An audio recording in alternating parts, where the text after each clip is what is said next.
Hey, yo, it's Father, and you're listening to the Cabbages Hip Hop Podcast. Let's go.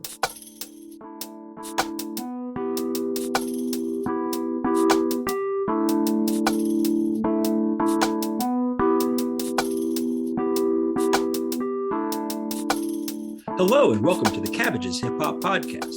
I'm your host, Gary Suarez.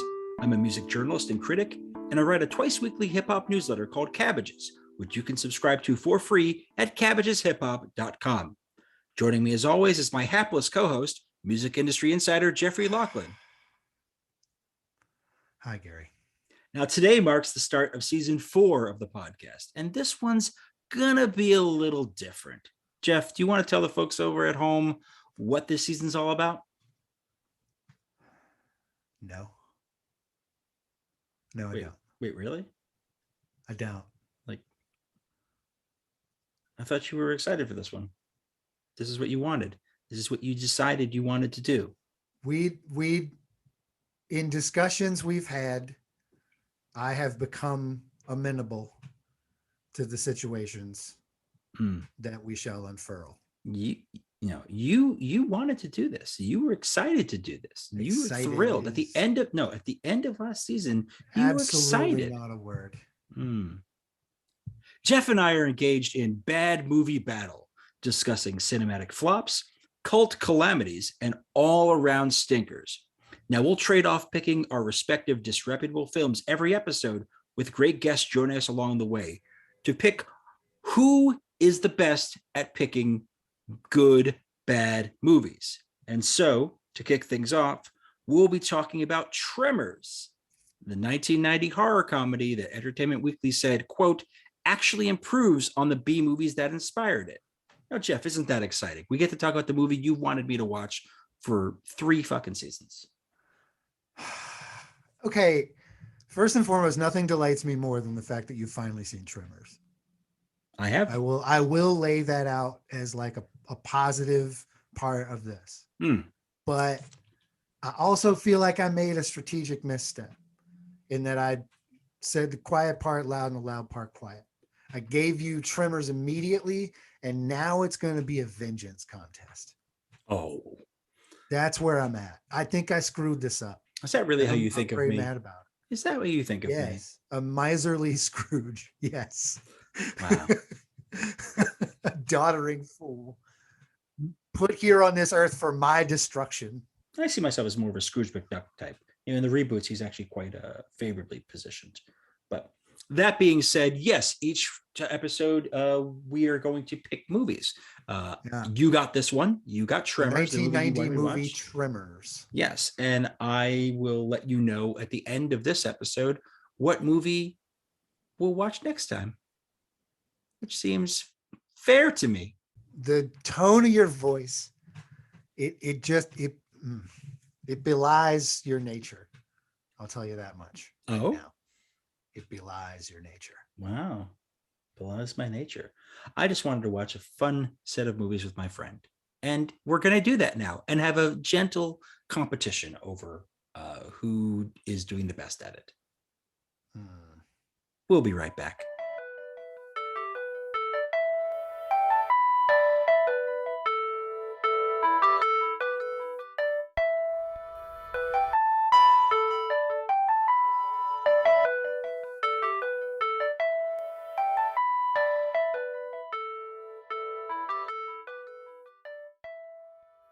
I'm thrilled to introduce our guest for today's show. Joining us now is Father. The rapper and hip-hop artist has brought us such great projects as Young Hot Ebony, Who's Gonna Get Fucked First, and more recently, Come Outside, We Not Gonna Jump You, available wherever music is streamed or sold. He's going on tour this July, and you can see the dates at thosewhotake.com. Hello and welcome to the show. Hey, what's up? That was a great intro. That was so nice. Oh, thank you. Thank you. We try to be professional here. In between Gary tries to be professional, and then Jeff just rips from bong. I rip bong hits and say really dumb shit. It's awesome. No, it's perfect. It's a great balance. So before we get too deep into this, did you have any familiarity with the Tremors movies at all? It came out. The first one came out like 8 months before I was born, so I don't think I think it was before I got cognitive of life. It was probably already had passed, and then I didn't know anything about the fact there was like fucking 7 of them at all until I looked up the first one. Yeah. Okay, is this the part where I reveal something about my character? Oh, sure. Yes, tell something about yourself. I have seen all 7 Tremors movies. Jesus Christ! I watched them with a buddy of mine over, when the world shut down. Oh, okay, I was about to say pandemic. I was like, he came to me with the idea. He was like, "We're gonna watch a Tremors movie every week until we run out." And I was like, "That sounds like an awful idea. I'm 100% in.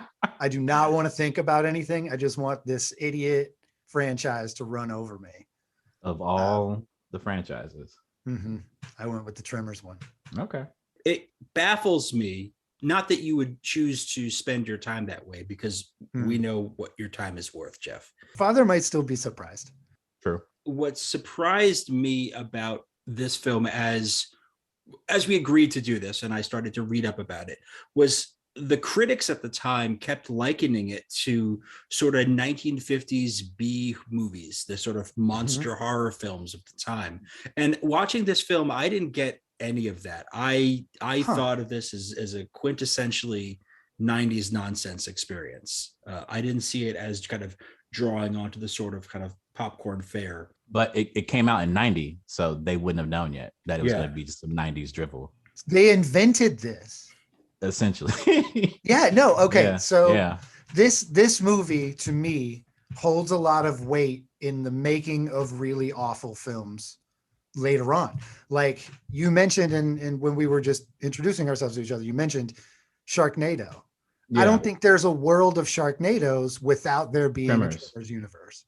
Facts. This like opened it up, and like the movie didn't do super well financially, but it also didn't totally flop. And they realized like we can release this stuff without it having to do all the rigmarole of theaters and tons of ad money. Honestly, I didn't appreciate that when I was younger, but like it's a great lane, I think. Yeah. I'm not saying it's like the first thing that ever did this or anything. I just feel like this particular kind of like, we can make big gross monsters and have people fight them. We can do that again.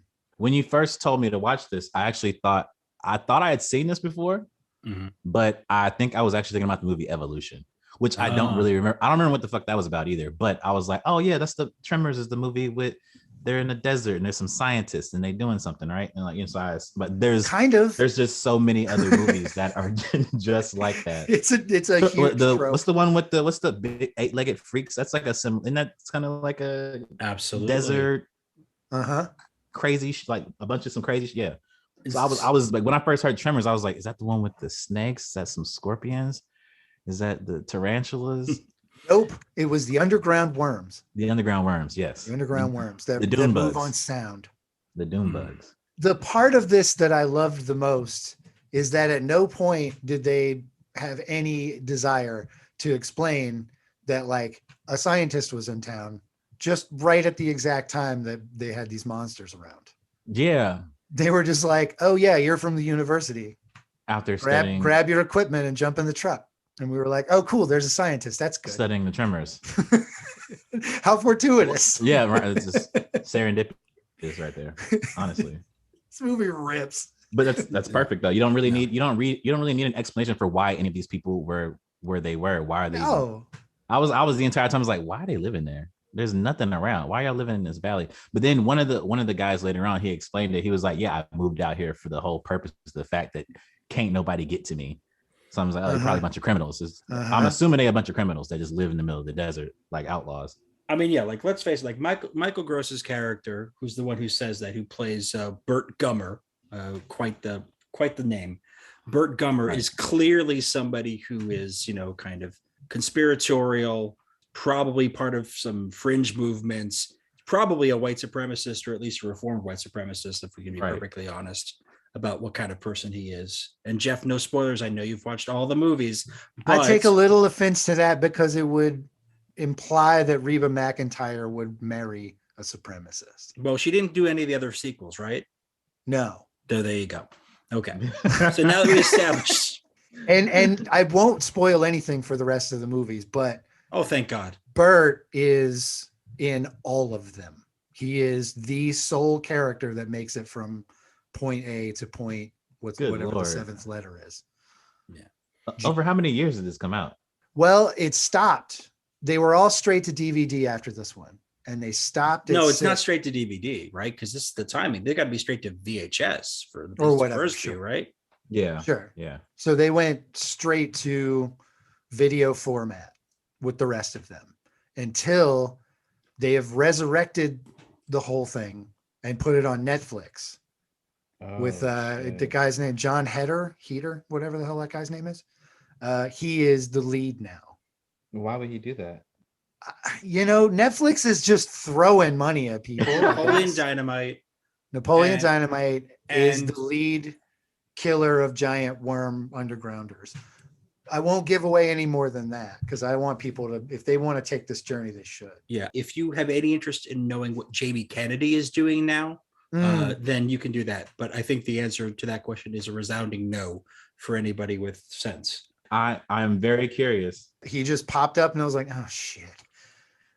This is gonna be awful. I want to know why John Heater's in it now. Now I feel like I need to continue watching the next ones. Listen, Father, if you want, get whatever info you need from me, we'll stay in touch. I would love to hear your thoughts after I finish the entire. If you can do it. I didn't want to finish it. You know what, man? But I did. Too much time on my hands sometimes, so let's do it. Yeah, I'm down. I'll watch him again. I don't care. I'm just watching a kid most of the time, so it's like while he's screaming, I could be watching this bullshit. Tremors 2 Aftershocks. All right, 96. Does the story develop all the way up to the end? Is it okay, now we're getting the idea where these things come from, or do you want a spoiler here that's totally awesome? Yeah, you know what? It might actually get me more likely to continue. Don't worry about the fucking plot. The monsters evolve. Okay. And they're cool as hell. They're weird. It's a weird lineage once you get deep into the different kinds of tremors there are. So what the fuck are these things? You said worms. I'm calling them sandworms because that's what they fucking are. They're sandworms. Sure. It's they used the word graboid at one point in the film, and I was like, no, that's the stupidest name anyone could possibly come up with these creatures. Then that's going to be a bad thing for the rest of the movies because that's what they went with. It's stuck. It's stuck. That's the one that's stuck. That was Kevin Bacon's character, right? Not Mother Humpers. I think the person who came up with that one was Victor Wong. He was riffing on the names. He was trying to come up with a thing. So Victor Wong, who plays Walter Chang. Okay. Victor Wong is you might have recognized him from Big Trouble in Little China or The Golden Child with Eddie Murphy. He's done some amazing broad comedy. He is so underutilized in this movie, but he is the person who gets the line about calling them graboids. Okay, underused, yes, but very important. He named these things for 7 films. Yeah. He didn't know that. He didn't know he was going to be the person who named it for 7 films. That's just the magic of Victor Wong. Kevin Bacon confirmed it though, because that's when I saw Kevin calling that Valentine, right? Mm-hmm. Yeah, Valentine. Yeah, I heard. I caught when he called him that, and I was like, oh, okay, so he just came up with the name on the spot. I didn't realize it came from homie. I call them sandworms. It's they got the snakes inside the mouths. So are they snakes or are they worms? What are these things? The fact that they live underground moves them to worm category for me. Yeah, Father, I think so what too. Do you think? Okay. I think I agree with that. Yeah, I don't think they're snakes. They don't even seem like they move like snakes either. It seems like they just kind of just shoot straight. Also, they have the little tiny little feelers on the side that propel them forward, which is very worm-like. Centipede-ish. Centipede-ish. It's an amalgamation of things. There's centipede legs, snake innards, worm outards. It's a hybrid of weird and teeth. Teeth. Like a dinosaur. Crazy. Yeah, dinosaur teeth. It's tough to know exactly what they are, which to me, this movie is specifically the way that it's good is that the monsters are interesting to me. But I mean, you have the benefit of having watched 6 more movies after this. For me, it's there's no explaining what these things are, where they come from, what their powers are, or you get some sense where you go, well, maybe they're smarter than they let on. They are.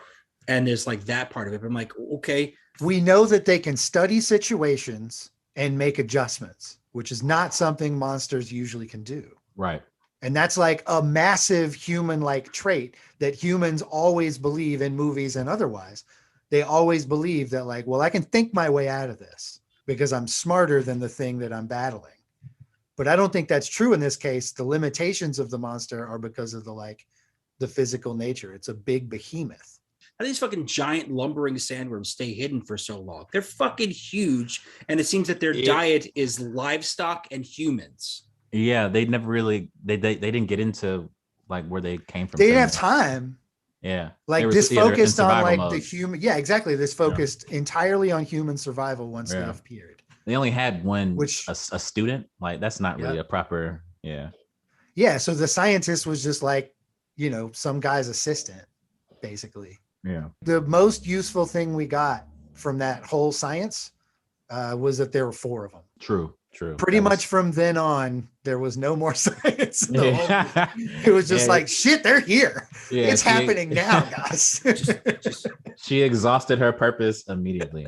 And then was just in fairness, she was a student, right? She was not like, she was not a PhD. She was not a PhD. Right. She wasn't even there to study that in the first place. No, she was just like, why are there tremors? Yeah. Oh, I saw a monster, and that was like the end of her having anything to do with anything. But nobody had died the entire time before this movie started. Like that's my thing. It's like this is the first time they appear. I mean, I know this place is kind of deserted, like this town is that, but come on. It's addressed later, but they were speculating at one point because like they were like, oh, I think one of them was like, oh, it might be alien. I think it's alien. And I'm just like, can that make more sense? Like, maybe it just recently happened. Like they landed and then they maybe they kind of grew to size and then they awoke finally on that day. I don't know. Maybe because this is the fault of the screenwriters. The screenwriters are supposed to explain stuff like this. So in a movie like this, I don't know. Man. Listen. In a movie like this with competent screenwriters, don't you know they me? explain. You're my dad. They explain. I am your dad. They explain. There's already a father here. That's excellent. Come point. on, you're 2 dads. I'm clearly Paul Reiser in the "You're 2 dads" situation. Can you title the episode "My 2 Dads"? My 2 dads might have to be that way, but no, it's a competent writer. And there were 2 writers on this, which makes it especially fantastic because they would explain something. They'd say like, "There's been drilling in the area." Or there's something that might have awoken a beast. Every Godzilla movie kind of explains like something specific happens, but they spell it out for you. They tell you it to make it clear to the audience. And what I go is like, what we're doing here is speculating. There was drilling though, but they don't explain that was the trigger. I don't think that counts. Yeah, drilling on the road. They don't explain like if it was like oil wells out there, or there was like they were going for shale or natural gas or whatever the fuck. There was something like that where they messed with the environment and drew them up. Totally. Because these things are drawn by sound. They had to be eating something all of this time. Well, not sound, but vibrations. Fine, vibrations. They had to be eating something all of this time. And so now they get up and they're fucking hungry. So I mean, where were they at again? Nevada. Perfection, Nevada. Oh, well, okay. That makes even less sense now. I know too much to be involved in this conversation. See, I feel like they explain it. They explain it more in the next one, don't they? Yeah, if you have 6 more movies to explain the story, you can explain the fucking story. But they had 95 minutes. Well, maybe then you should watch the other 6 movies if you're so fucking curious. This movie obviously made you curious. Yeah, I'm very curious where they came because I'm like in my head, I'm like, oh, maybe I'm thinking, all right, space or ocean. Buried in, I don't know. I'm not going to tell you. I don't know. I don't want you to tell you. I think that this movie was very, very careful just to like kind of avoid that. Now you can call it a lazy. No, hold on. I let you speak for like 4 hours. No, every time there's a scene where they start to sort of ramble about what these things are or what the next move is, there's another emergency. Like, oh shit, they learned that if you just circle things, they like become unstable. You know what I mean? Like every time they got into a conversation about what they could do, these things were like, well, we can't have that. There's nothing about this film that is careful. I want to definitely go right there. I don't think that's true. I don't think that's true. I mean, it might be a little. Sounds like very sentient, like man-made type of situation going on here. Then Well, but no, I'm going to stop speculating. I think it's more. Well, no, you can speculate all you want. It's super fun. It's like the only fun part of these movies. Correct. Yeah. Especially since it's literally sequels, and I'm oblivious. I'm not saying the movie's good when I say that they were careful about this. I think they just kind of rode around the things they didn't know how to do. They were just a couple of Navy dudes that wrote a film with their friend from National Geographic. But okay, so first of all, this is you know what I mean. I know what you're speaking to. Speaking the idea, like they originally came up with the idea for this movie. What you know. When they were working for the Navy making safety videos, and they speculated while they were standing on a rock what would happen if something was down there to keep us from getting off this rock. How would we get around it? And that's how they developed the idea for this back in I think sometime in the early 80s is the story.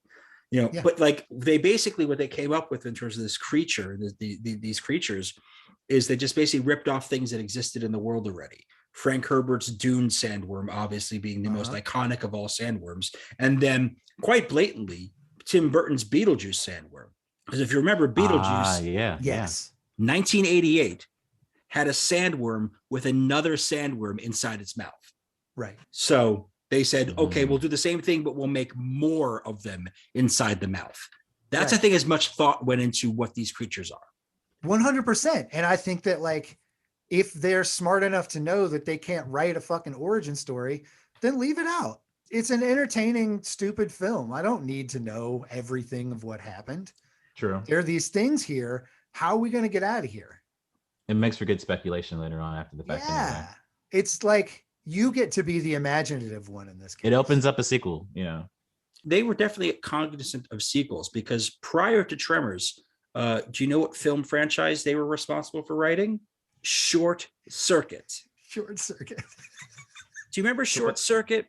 Johnny Five, the robot? Is that the little freaky robot? So, this man. Yeah.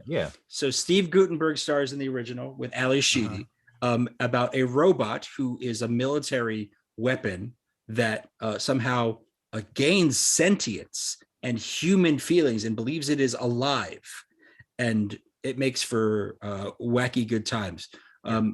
It also did really well at the box office to justify a sequel that includes neither Steve Guttenberg nor Ali Sheedy, only includes brown face performance by Fisher Stevens and Michael McKean from Spinal Tap in there as well. But like they did that. But I wanted to start. McKean was in this movie poster looks so ridiculous. If you've never seen these movies, they are a mess. But Short Circuit 2 is an absolute disaster of a film. It really is a disaster. But when I was a kid in the 80s watching things on basic cable, like these movies were amazing to me.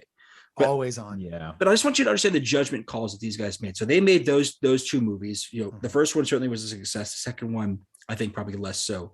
But you know what? Think about the movies they wrote after Tremors. These are two of the films that they wrote after Tremors. And this is why I don't believe Careful has anything to do with what these two fuckers, S.S. Wilson and Brett Maddock, done.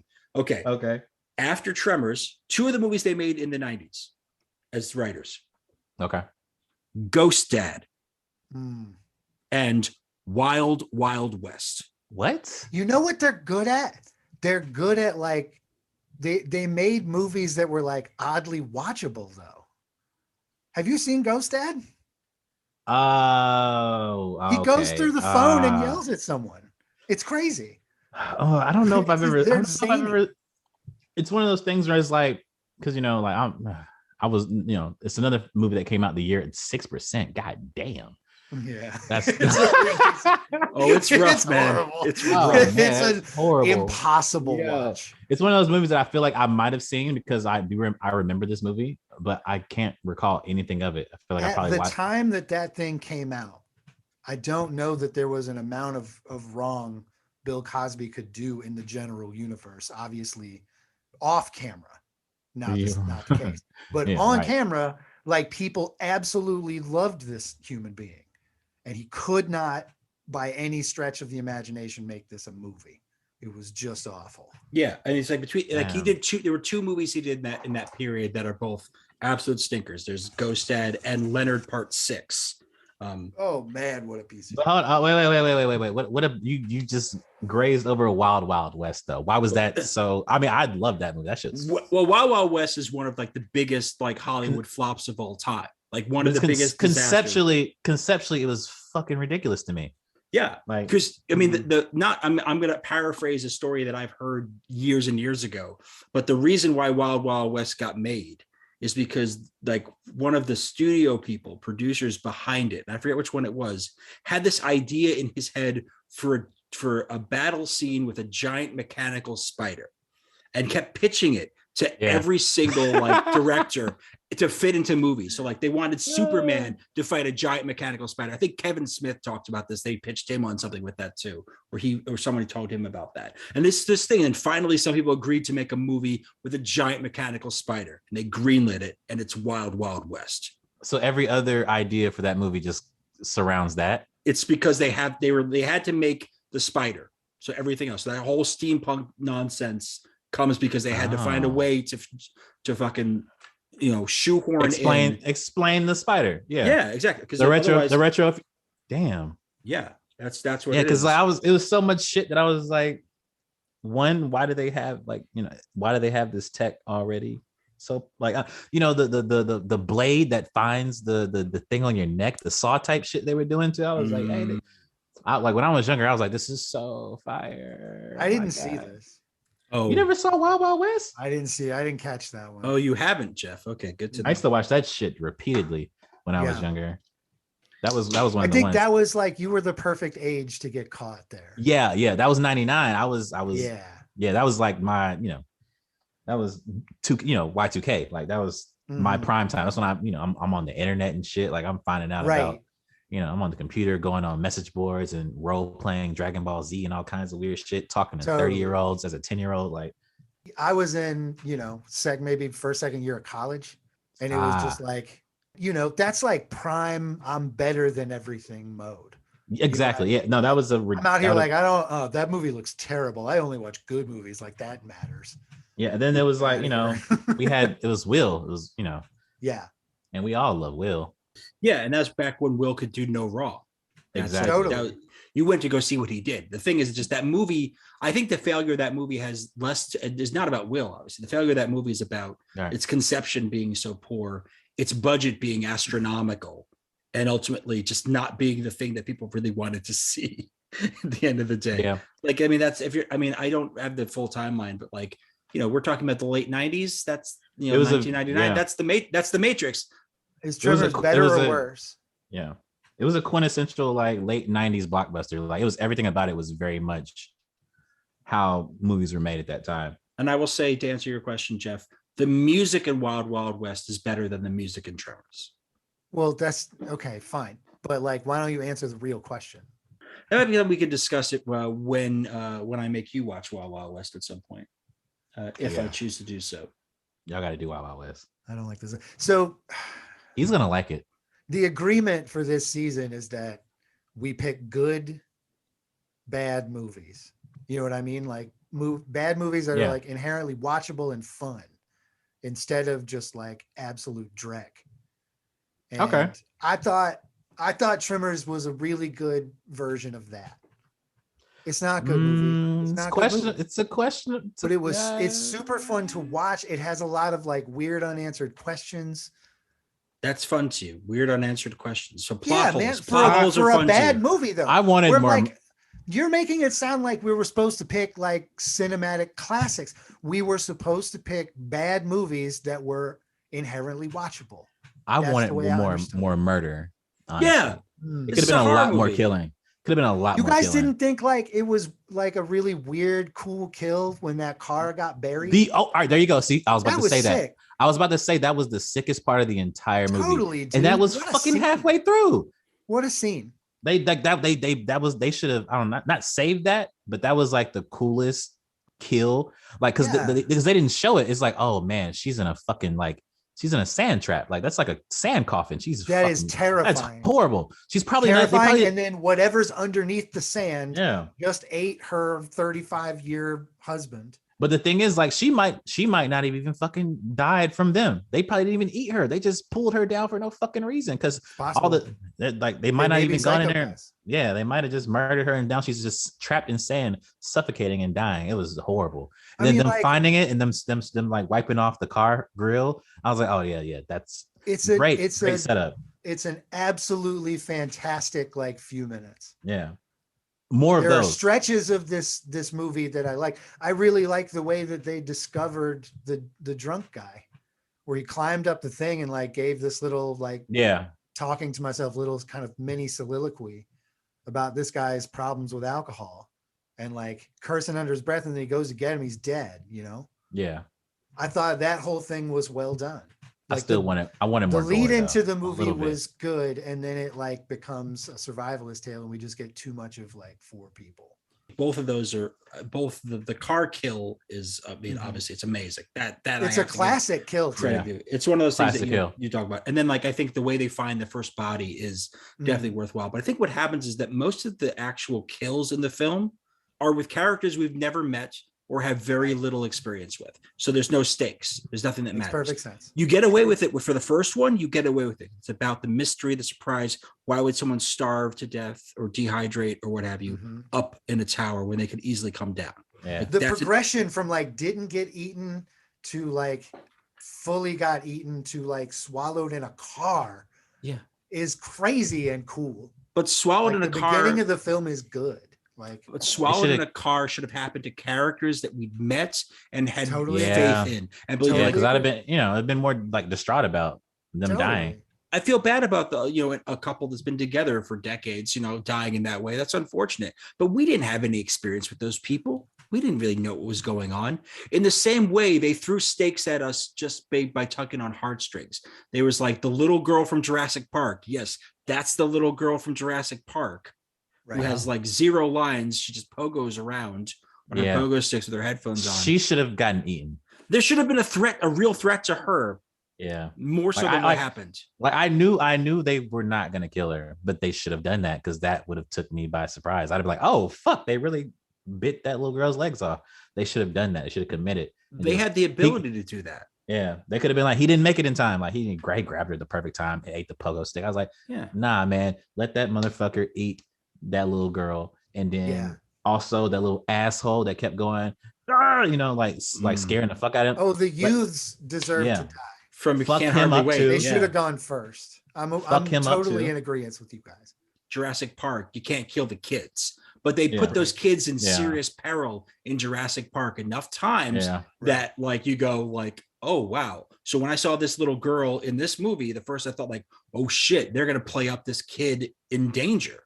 Like this is gonna be the thing. This kid's gonna be in danger, and they like played it for one joke about her pogoing with a sandworm coming towards her. They should have stuck her ass out in the desert for like, like a good hour by herself, like where she was just like, oh my god, I don't know how I'm gonna make it, and then she just, I don't know, some childlike survival instinct come in, and then somebody eventually save her. But the quick, that was too short. It was too short. Like, where's in my notes in all caps, I wrote, I don't know why I thought this was so important, but he didn't like the pogo stick.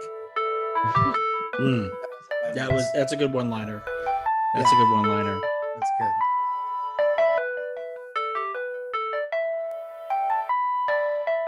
We have to talk about Reba, right?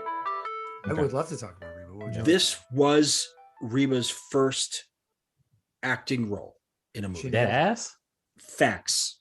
That's crazy. And she nailed it. Who the hell let her do this? Oh man. It's the first role, you gotta get in somewhere. She probably did it. She probably let herself do it. But Reba was a fucking star at this point. So this movie comes out 1990. I think Fancy came out in 88 or 89. Fancy. Yeah. Like a song that to this day is iconic. But Fancy comes out and she's like, now I'm going to do the Sandworm movie. That's my next move. Yeah. And her role is bizarre because she's kind of playing second fiddle to Michael Gross, who is gone from spending the past 7-8 years. She would not believe if you were to speak to that character this way, she'd be offended. Yes, but they didn't give her shit. Because she didn't play second fiddle. She told him what to do a lot. No. He was like, no, we're going to do it this way. No, because look, there's a contrast that exists there. The contrast is you finally have her in there and she's playing against Michael Gross, who's chewing the scenery because for the first time in 7 years, he's not playing the dad from Family Ties, the whitest TV dad of that decade. Yeah, he got even whiter. Yeah, he's trying to play against type by being an extremist. He went from Connecticut white. Yeah, that's a tough transition. You stare at that and that's confusing. And then Reva's just kind of there. Where she shines, though, and where I would love to hear your thoughts on it, is when she's firing weapons. The looks on her face. Yeah. It's just GIF worthy all day long. Good country girl, you know? Yeah. She's been pushed too far. She'll deal with the asshole husband, but a worm from under the ground, you're getting all the lead. When they hit the wall and it was just like guns galore, I was like, oh shit. Yeah. That's where I go, like the white supremacist sort of thing is definitely happening. Is there any evidence whatsoever that, like, I mean, I know that guns save the day.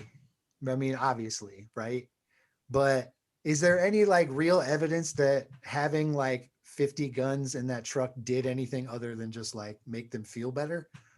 Because they shot him like 150 times and the thing would just like smash forward just as fast as before, only losing some goop.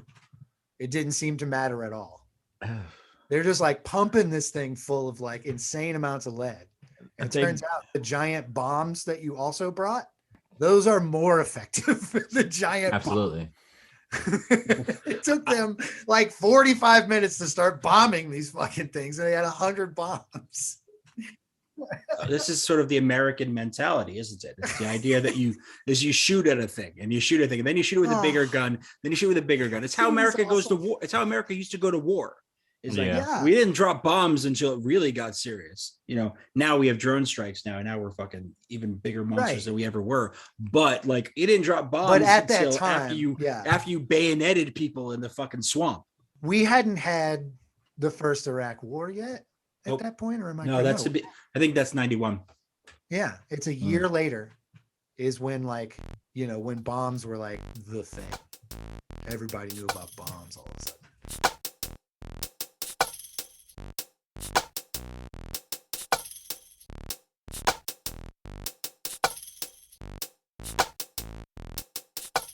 Some favorite quotes. My favorite quote from this comes from Michael Gross, Burt Gummer, and it is that scene after they have just laid waste, him and Reba, Heather Gummer, on this sandworm who has broken through the wall like the fucking Kool-Aid man, and they finally got it down, and he says, "Broke into the wrong goddamn rec room, didn't you, bastard?" That's a jam. You bastard. That's, I think, my favorite, because when those two are firing guns together, it is a delight. Oh, how delightful. It bothers me so much that they were absent for such a significant portion of this film. They spent most of Act 2 off like looking for something.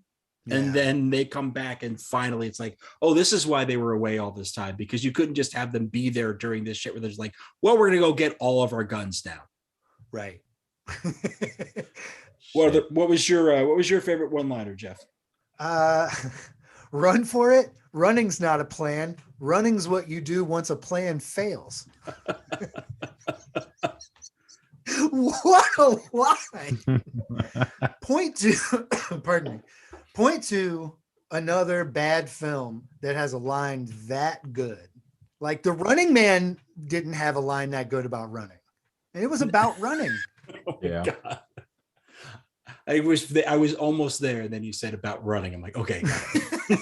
I was like, it's a movie about running. There's no way to shoehorn anything. That's just perfect. It's great. What a line. Father, do you have any favorite lines from the film? I'm gonna go with probably, because I mean the only person that was truly really interesting was Kevin Bacon's character. Honestly, agree. Like he's real, emotive and shit. Fucking it was all, I think it was when they first killed the first joint. Mm-hmm. Yeah, I can't remember exactly what he said, but it was just like, Like we killed, like he did a real big fuck you. It's like he flipped out all of a sudden. He's just like it was like they were kind of chill for most of the movie, and then that was the one time he was like, "Yeah, bro, I was in fucking peril. Fuck this big ass goddamn this big ass worm." Like he tripped the fuck out after he smashed the joint near the canal. And it was around the same time the other line about I found the ass in. Oh like man, that whole little section of dialogue after they kill it, he's like "fuck you," and then I found the ass in, like that was the perfect little, like that's the one moment where I was like, oh okay, they piped up a little bit, he got get some character into it and shit like that. But for the most part, because most of the time they were just like, I'm just the chill guys out on the prairie, whatever, right? Like they never got too excitable until like that very moment when they finally killed some shit. Smart, dumb, young dude was like perfect. He was perfect for it. He was made for that role. It really, to me, like he clicked through most of the film, even when he was at his most ridiculous, Yeah, we haven't talked much about Kevin Bacon, but I think like he is the star, and he definitely shows that star power. Because for me, he got the hair. He had the hair. Yeah, he had the 90s hair. That was it. For me, what I really enjoyed was the first act of this movie is ostensibly a buddy comedy between Kevin Bacon and Fred Ward, and Fred Ward being the older friend, and they're just trying to get their lives together. They're going to go to the I'm not going to say the big city, but to the next city, the nearest city, to try to make something of themselves. And like their whole interplay is wonderful, and it's just like it brings up Fred Ward, who's great B-movie level actor, great character actor. Right. He was Remo Williams in Remo Williams' The Adventure Begins. And here's Kevin Bacon, who 6 years before had Footloose, and worked with, but not necessarily before this movie, but around this movie, he worked with everybody from John Hughes on She's Having a Baby to Rob Reiner in A Few Good Men. Oliver Stone in JFK obviously is a very key role for him. But this isn't even the best Kevin Bacon movie that came out in 1990. Flatliners came out in 1990. Joel Schumacher's Flatliners. Kiefer Sutherland, Julia Roberts, Kevin Bacon. I missed that one. You missed Flatliners? I didn't see Flatliners. I don't think I've ever seen. Are neither of you familiar with Flatliners? I'm not I told you I was born that year. I'm not. It's Jeff. I'm disappointed in, but I'm generally disappointed in Jeff, so it's fine. Wow, a disappointment. Flatliners. I deserve disappointment over Flatliners. Flatliners was a movie. I'll watch Flatliners. Jesus, disappointment. I'm going to tell you the premise of Flatliners. Flatliner is a movie about medical students who experiment with bringing each other back from the dead, killing themselves, and bringing them back from the dead. And when they come back, they bring back basically evil spirits with them. Oh, that's nuts. It's amazing. And it is a way better movie than Tremors. It is a way better bad movie. A way better bad movie than Tremors. Oh, there's I just looked it up. There's a remake of it. I didn't know that. They did do a remake of it. Oh, it is not so good. Good. I mean, look, he was also in R.I.P.D. Let's not go crazy talking about Kevin Bacon's the best. But no, I'm just saying at that time. And the other thing is, not only is this that Tremors is not even Kevin Bacon's best movie that year, it's not even the best monster horror movie of that year, because also 1990, Arachnophobia. But we weren't picking good movies. No, I'm just saying that on the scale of these things. You keep talking to me like I'm like, yo, this movie is amazing. It's hilariously bad. That's the best part of it to me. See, I don't think it's hilarious enough. Okay. And I don't think it's a good enough bad movie. It absolutely is not hilarious enough. Thank you. Nah, that's there's long stretches where it's mighty boring. Like whenever the monsters are attacking, it's really boring. If you're going to call something a horror comedy, it has to be scary and funny, Jeff. That's how I laughed out loud a few times at Kevin Bacon being a jackass. Like I laughed at some obviously unfunny stuff. I laughed really hard when they had the argument about who was going to go run after the cat, the machine. You know what I mean? Mm-hmm. The, I guess, tractor thing. Sure. When they were running for the tractor, they had this argument about who was going to go. And I was like, one of you is like 30 years younger than the other one and in prime shape and absolutely will get there faster than the other dude. What is this like grousing about? I could not stop laughing at that. It was so stupid and like pointless to be there. So, Father, before we let you go, yeah, we because clearly Jeff and I don't see eye to eye on this film. And you were never going to see eye to eye with me. You're mad that you had to do it in the first place. You came in with the wrong attitude, but I think I came in with a fine attitude for approaching this because the question is very simple. And this is the question. Saying you would never watch it and coming in and saying it was going to be bad to me off cam? I don't know if that's exactly how it went down. But I got receipts. Exactly how it went. But Father, the whole premise of this season, again, is we are trying to watch good, bad movies. So, Jeff, you think this is a good, bad movie? Yes. I'll stand behind it. I do not think this is a good, bad movie.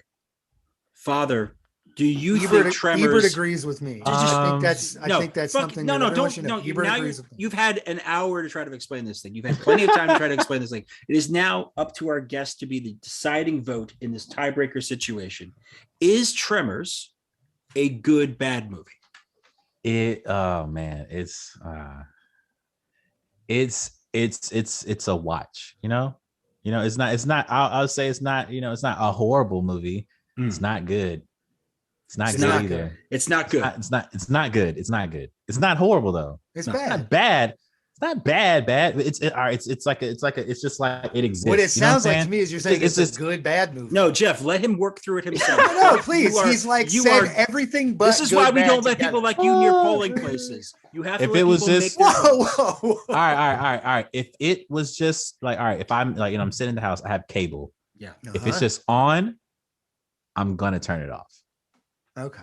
I'm probably not gonna stick around to catch the because I don't know. This is it's like all right. So it's like there's a certain level of 90s boring movies, and this was this was exactly that. This is like that. Like nothing is happening, damn near, but a lot is happening. But I don't know, something about it is just like the acting and everything is like, oh, okay, all right, yeah. And I love some real boring fucking 90s 80s movies too. Sure. So it's just like I just like because I love some shit. That's how it's like. Yeah, no, this is not a movie to love. No, it's not a movie to. It's probably not. I don't know. I don't know how to say it, but it's shocking, Kevin Bacon. But I honestly go back and look like Gary put a nice shine on Kevin Bacon. He literally was in everything. Yeah, I don't even like I know Kevin, like it's that's another one of them actors. Do you remember the movie Balto? No, barely. That was about around this time. I barely like that's one of those movies that used to the preview would come on before I watch whatever movie I'm about to watch. But because I don't know Kevin Bacon really that well. Like I know Kevin Bacon though. You know what I'm saying? I know that face. But I really thinking I'm like, I don't know what movies Kevin Bacon really is in. I guess it's just like Beauty that. Shop. He's in Beauty Shop. It's a big gap for me, I guess, because for the main years he was active, I was like a fucking 9-year-old. I don't know, but no, I don't think I can't say good bad because I love some good bad shit.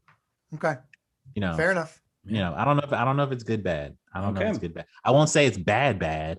It was watchably bad. Yeah, to be clear, my question is not whether it's a bad movie. It's whether it's boring. It's good bad. It's a boring decent. How about that? That's what it's a boring. That sounds like a vote. That's like right in between where Gary and I are landing. No, that's not in between. That's not in between. No, not in between. That's not in between. That definitely leans more towards mine. I don't think it does. I think it's right. I mean, it's like 50-50, man. I wouldn't 50-50. If somebody else, I don't know if we can count it. If somebody else wanted to watch it, I'm not gonna tell them to turn it off. I'm be like, I'm gonna sit there. I gotta I don't know if y'all know my homie, Archibald Slim. Of course, but yeah, he watches this is somebody you should bring on this show because he watches terrible fucking movies every day. Like he'll run through he'll just be sitting and watch 5 movies back to back. 4 of them will be fucking terrible. He'll find one good one, but he powers through them all, no matter what. Just I don't know what he's just building a fucking database in his head of terrible fucking movies, but he does this shit. And he'll throw that shit on. I'll be sitting there like, bro, this is a terrible fucking movie. Why are we still watching it? And it'll be like an hour into it. And I'm just like, well, whatever. At least I know what not to do if I ever want to make a movie. So this is good. This is good information. It's good to watch. So, but that this ranks up in there of like, I'm not gonna tell you to turn it off, but I'm gonna look at it and not. I'm gonna look at it and not enjoy it.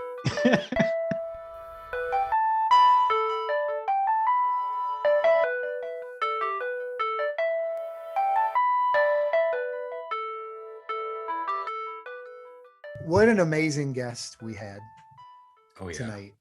We're so lucky.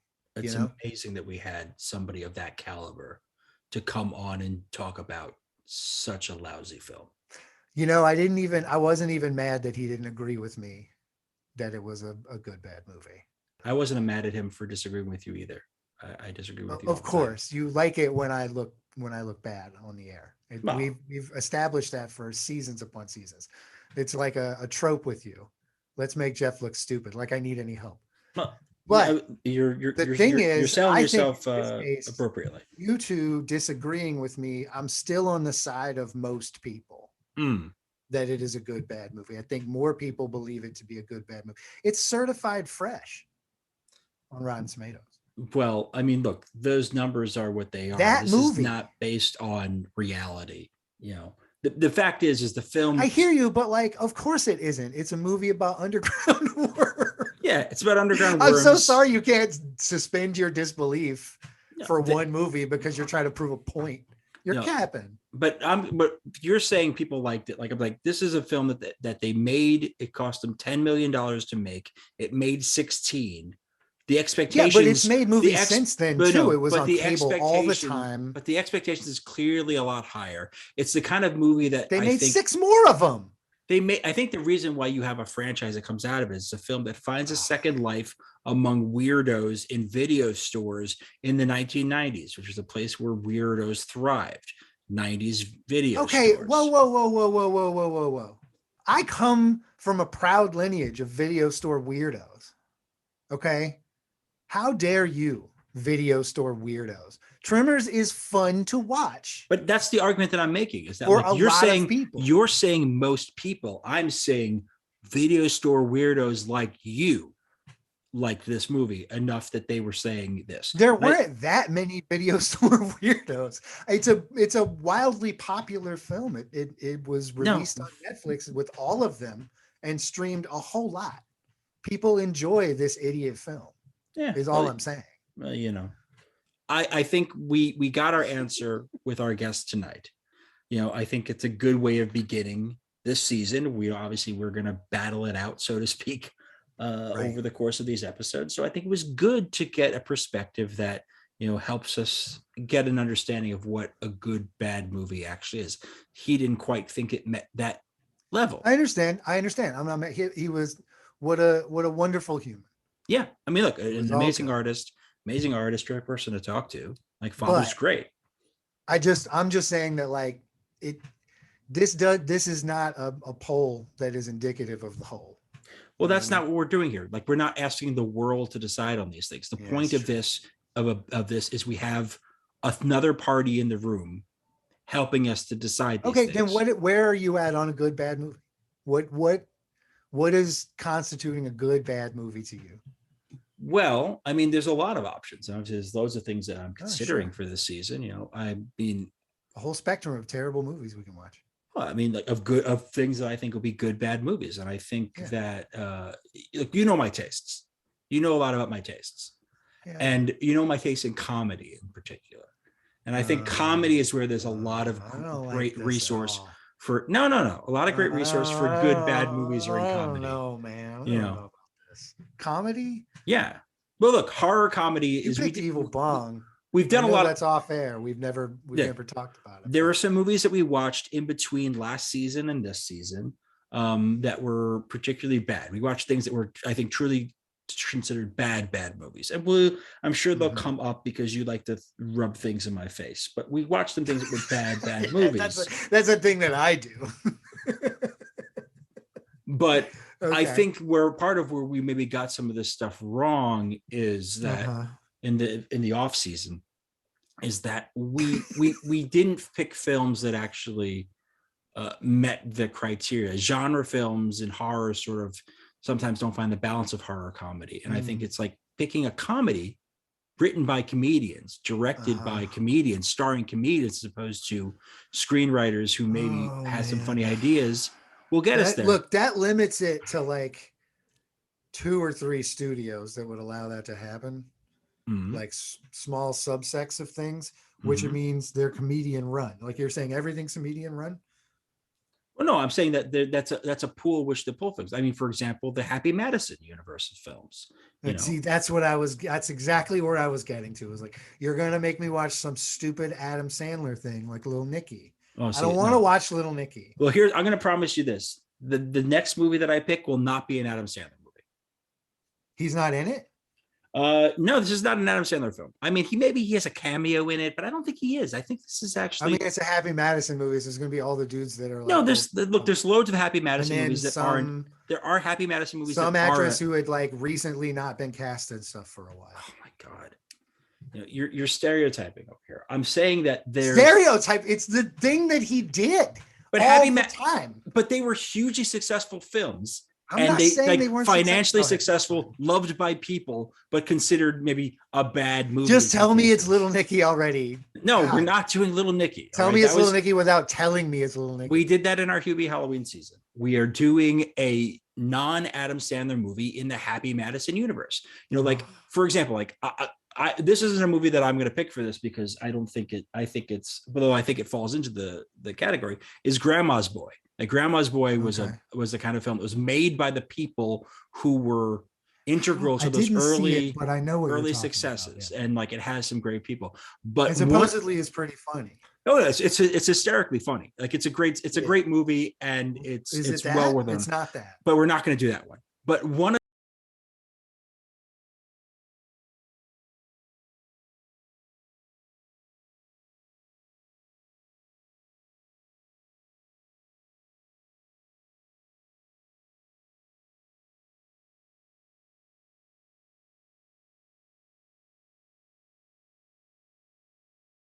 Introducing him like he needs to be here. Well, Tell me what the background. Give me the movie title. It's called Bucky Larson, Born to Be a Star. Why this movie? Yeah, Bucky Larson. Okay. I'm coming. Yeah. Okay. This is how it works. You got to pick your fucking worm movie. I get to pick a movie now. What? First of all, fucking worm movie is a little harsh. I think honestly, if it weren't for your like petty nonsense, you actually would have liked that movie.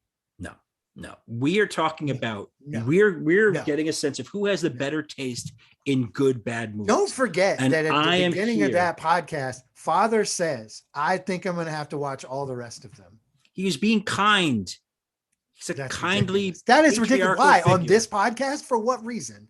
I didn't get a sense of that. I think you're wrong. Look, he had to spend a little bit of time with you to know that you're full of it. Film. And all right, Bucky Larson, Born to Be a Star. So next time we'll be talking about that. My pick, my movie. Your movie. You're doing. See you next time, guys. It's the Cabbages Podcast Network.